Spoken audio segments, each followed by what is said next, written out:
host. My name is Jeff Morgan. I'm from Dallas, Texas. And to continue on with the second part of this video on the Duluth model. The Duluth model being a model designed to help intervene in cases of domestic violence. The underlying theory behind the model is a feminist theory that men have this patriarchy that they're trying to protect, and they will do anything that they can to protect it. The Duluth model is largely adopted by the family courts of America, by judges, by family law attorneys, by police officers. This is a model that is spread through about 50 states in the United States of America, and it's even been exported abroad. If you want to get to the heart and soul of the Duluth model, it's this: men are perpetrators and violent, women are victims and need to be protected. You get that, and everything else falls into place. This is the way that things are done in the United States of America in family courts. So how effective is this model? Obviously, if this model is that widespread, we should see all sorts of people saying, this is the best model out there. This is tremendous. This explains all of behavior.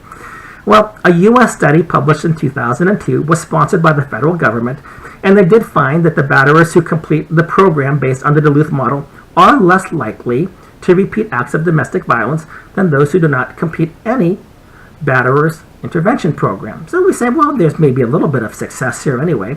In 2003, there was a study conducted by the U.S. National Institute of Justice, which found the Duluth model to have little or no effect. However, this study had considerable shortfalls. The National Institute of Justice said in its introduction, response rates were low, many people dropped out of the program, and victims could not be found for subsequent interviews.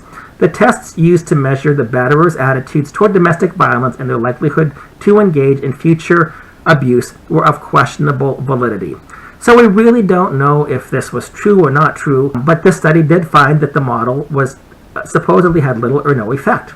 So in 2003, a longitudinal 4-year evaluation by E.W. Gondolf covering 4 cities shows clear de-escalation of reassault and other abuse, with 80% of the men reaching sustained non-violence. In 2005, a study led by Larry Burnett, a professor of social work at the University of Illinois at Chicago and an expert on batterer intervention programs, found that 30 batterer intervention programs in Cook County, Illinois, 15% of the batterers who completed the program were rearrested for domestic violence, compared to 37% of those who dropped out of the program. So there seems to be some effectiveness there. There seems to be that at least the batterers have now been cut over by over half. However, Bennett said that the studies are largely meaningless because they lack the proper control group. And he also stated this, that the participants who complete domestic violence programs are by themselves intrinsically more motivated than others to improve behavior, and therefore would be less inclined to offend again. And this may go back to explain what actually happened in 2002, when they find that there's less likelihood of people that will commit domestic violence after they complete the program.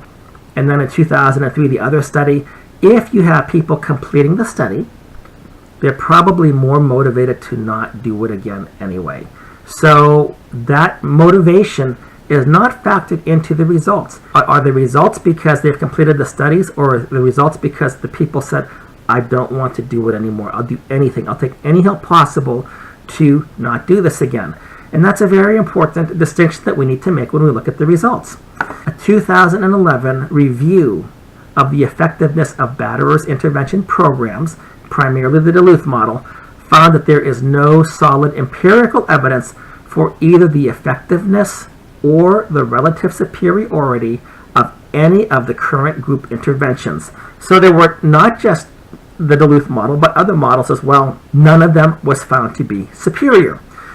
As batterers intervention programs in general, and in particular the Duluth model programs, are subject to increasingly rigorous review, their success rate approaches 0. So this is very important. In 2011, they did this study, and they said as we rigorously evaluate them, the Duluth model actually has close to 0% effectiveness. This model, based on the feminist perception that all men are perpetrators, all men are in power, they want to consolidate that, all men have these techniques that they will use to exercise control over the woman, and all women, by the way, are victims. This model has close to a 0% success rate. And yet, this is the model that our family law attorneys, family law judges, the police, even our military are being indoctrinated into. A model with near 0% success. But we are going to impose this model, and we are going to accept the credibility of this model and adopt the belief that all men are perpetrators and all women are victims. 0% success as we more rigorously look at the model, but nevertheless, we will uphold this, whatever the results may be.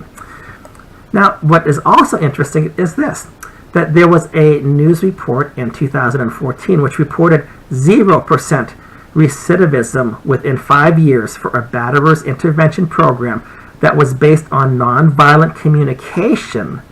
And this contrasted with a recidivism rate of 40% within 5 years for batterer's intervention program based on the Duluth model, as reported by the Domestic Abuse Intervention Project. So in other words, compared to the nonviolent communication model, the Duluth model has failed. It is a failure. 40% recidivism rate with the Duluth model, 0% recidivism rate with the nonviolent communication model, and yet why are we still using the Duluth model? And why are family law attorneys, why are judges, why are police officers, even our military, why are they adopting this failed methodology to uphold the myth that all men are perpetrators and all women are victims? Criticism of the Duluth model has centered on the program's insistence, and this is important.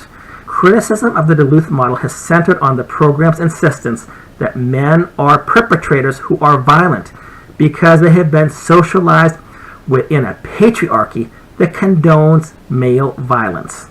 And women are victims who are violent only in self-defense. I don't know of any men that are my friends who actually support this idea. There are no men that we say domestic abuse is good. Men hitting women is a wonderful idea.